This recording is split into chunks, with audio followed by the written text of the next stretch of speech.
Bu ajoyib sushkamiz 10 tagacha futbolkani quritib, dezinfeksiya ham qilib beradi deyapti. Qani, sinab ko'ramiz. Tovarni ham oldik. Qani endi buni bir tekshirib, ochib ishlatib ko'rish kerak. Futbolkalarimizni ham kirmoshniga yarim soatga qo'yib, namlattirib oldik. Endi bularni hammasini ichiga joylab 2 soatga yoqib qo'yamiz menimcha.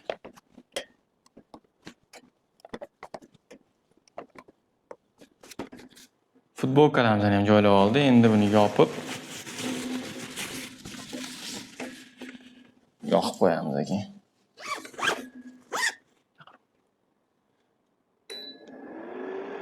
Tezligiga 2 soatga qo'yamiz. Ultrafioletini ham yoqib qo'yamiz. 2 soat ham bo'ldi. Endi ochib, qarab ko'ramiz.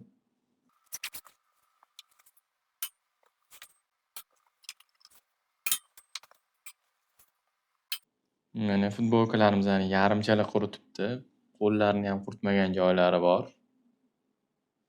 Birinchi futbolkani quritibdi lekin.